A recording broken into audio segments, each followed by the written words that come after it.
Kyllä se meidän asema markkinoilla ja sen vahvistaminen vaati ja arvioitiin, että se vaatii sitä, että näiden tuotteiden lisäksi me pystytään tuottamaan palveluja. Se palvelu tänä päivänä tarkoittaa meille pitkälti logistisia toimintoja ja logistisesti näitä asiakkaan haasteiden purkamista ja niihin ratkaisuja löytämistä, jolla me pystytään sitten lisäarvoa tuottamaan asiakkaalle.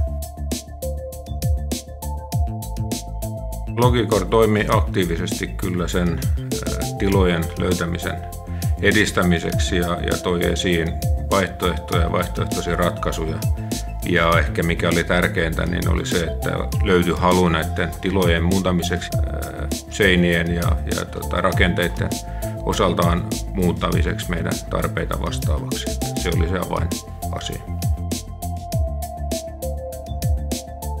Nämä tilat mahdollistaa sen, että ollaan samalla lattiatasolla ja yksissä yhteisissä tiloissa, joissa pystytään sitten näitä toimintoja edelleen kehittämään.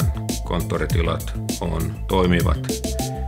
Avokonttori, jossa pystytään joustavasti informaatiota liikuttelemaan läpi tuotanto- ja valmistusprosessia, logistisen toiminnon. Ja sitten lisäksi nämä logistiikkatilat mahdollistaa korkeat logistiikkatilat ja yhtenäinen tila mahdollistaa tämän meidän tehokkaan toiminnan ja varmasti myös jatkossa.